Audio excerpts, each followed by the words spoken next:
It's been just under a week since the first 2 episodes of Star Wars Acolyte premiered, and if you've been on the internet at all during that time, you'll know that it was received with mixed reviews. and with episode 3 dropping tonight, well, things only got worse. As usual, the mainstream media is blaming it on bigoted fans and angry white guys, and some people in the comment section have even made that accusation about me. But in an effort to rise above the noise, to improve the conversation, and to show you all that it really is just about the story, we're gonna rewrite Star Wars Acolyte. Now, like any good rewrite, I'm not going to be inventing many things. I'm going to be building off of, rearranging, and tweaking slightly the already existing resources, characters, themes, and plot points of The Acolyte Episode 1. Now, my biggest issue with the show, specifically this pilot, was the pacing. Too much narrative territory was covered without spending sufficient time establishing each character and dynamic, so that as the plot progressed, pulling on our connections to these characters, I just wasn't invested. I wasn't given the time to be. Whether it was characters like Master Indara, Sol, or even May, they weren't given the time to breathe, to exist, and so as an audience member, I struggled to connect with them at all. But in a continued effort to keep the audience interested, the show and its characters moved on as the writers needed them to, resulting in an intellectual reduction of many of these characters who were initially presented as competent, smart, and well-trained. So overall, the issues I want to mainly focus on fixing with Star Wars Acolyte Episode 1 are pacing and character. Now, let's get into this rewrite. We open on a hooded figure. Master Indara sits, or rather levitates, above a rock, deep in meditation. The early morning wildlife slowly awakes around her, and the quiet lapping of the lake before her fills our ears. There's a distant boom, and Master Andara slowly opens her eyes to see a small ship descending into the atmosphere in the cool gray sky.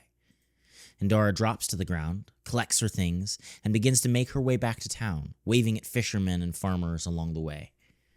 She has lived here for quite some time, and it is obvious that the people love her dearly. As she enters the local noodle shop, she's beckoned over, almost forced to join a group of locals at a booth, and she sits with polite reluctance. When she looks up, a hooded figure stands before the table, staring at her. The mysterious figure challenges Master Indara to a fight, but she simply declines, amused at what appears to be teenage petulance.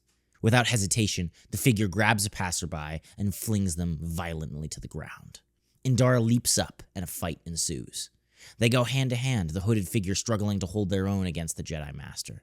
Despite their use of the Force, Indara manages to draw her lightsaber and with one quick swipe cuts off the figure's left hand, dropping them to their knees and ripping off their mask. We don't see their face, but Indara looks down, shocked, even terrified of the identity of the attacker. When her young Jedi Knight partner Yor arrives at the scene of the crime, followed by a stream of villagers, he finds Indara dead, with a knife in her throat and a pool of blood surrounding her. Nothing else remains. We cut now to Sol, Jedi Master, who is teaching a class of younglings on the ways of the Force. He says something a bit wiser than what he ends up saying in the actual episode, alluding to the fact that the Force connects all, and that this connection, and embracing it, is a good thing. He is summoned by Master Venestra to a small and secret meeting of the Jedi Council. Here, it is revealed that DNA, or whatever the Star Wars equivalent would be of that, had been found at the scene of the crime, belonging to an old Padawan by the name of May. Sol's old Padawan. He claims that May didn't have the Force training or the temperament for such a crime, but as the Council presses him on what other reason he could have, Sol gets unusually quiet. It seems that he knows something, but refuses to say more. The Council quickly decides to send a group of Jedi to apprehend May, and Sol is able to convince them that because of his personal relationship to her, he should be the one to lead the mission. And Yor, having been the only other Jedi on the planet when Indara was attacked, is also assigned the team. Abruptly, we cut to a blurry montage of fire, screams, and a quick flash of the mysterious figure from the opening driving a dagger into Indara's throat. May lurches awake. Breathing heavily, she looks down at her left hand, which, to her surprise, is still there. May rubs the sleep out of her eyes and joins her fellow crewmates, going about her daily duties. She operates as a mechanic, or mechneck, aboard an Nemodian freighter whose cargo and business is less than legal. Her role aboard the ship is also less than legal, but credits are credits, and she'll take what she can get. Suddenly, alarms begin to scream as a small fleet of Jedi fighters tear out of hyperspace, surrounding the freighter. The Nemodian crew, panicking that their illegal cargo has been discovered, activate their deflector shields. With that, tensions quickly rise, and in a moment the Jedi begin to fire on the ship, trying to cripple it. Within the freighter, panic ensues. May tries desperately to stop the crew, telling them that there is nothing to fear from her fellow Jedi, but they simply ignore her, and in the panic of the attack, she is thrown off her feet, hitting her head and falling unconscious into an escape pod. Moments later, a crew member enters it and launches the pod, plummeting down to the surface of a nearby planet. The Jedi board the Nemodian freighter to discover that May is nowhere to be found.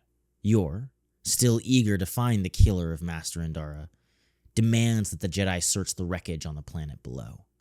Meanwhile, we cut to May, who awakes amid the wreckage, bloody, bruised, and disoriented. She didn't want to run. She wasn't guilty.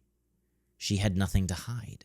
As she stumbles up, she hears shouts from without, and unable to find her weapon or even her droid, she begins to flee through the wreckage. She finds that the pod is conveniently lodged at the edge of a cliff, and with no way out, she turns to see Yor, Sol, and 4 other Jedi entering the far side of the escape pod and surrounding her, lightsabers drawn. May pleads ignorance, still confused as to why they are treating her as a fugitive, as to what she did wrong. Yor simply ignores her, convinced that she must be the killer, but Sol holds him back, begging May to come with them quietly, without a fight. "I didn't kill her," cries May. Sol simply nods. "I know," which means there's only one other explanation. We cut away to the hooded figure from the opening, struggling her way up a steep, rocky staircase and holding her injured left arm. As she reaches the top of it, she rips off her mask, revealing that though her hair is different, her face bloody and bruised, she looks exactly like May. Continuing forward, Osha stumbles through a massive cave, its walls ribbed with the pillars of an ancient structure. She falls to her knees, weeping, prostrate before a figure at the far opening of the cave. He gazes thoughtfully out at the ocean crashing beneath them, not turning to acknowledge her presence. "You failed again, little one." "She took my hand." Suddenly, the man wheels round, grabbing her stump and squeezing it, his apprentice squirming in pain as he brings his masked face close to hers. Tears stream from Osha's eyes. "And you, my acolyte, will take everything from them." With that, the episode cuts to black.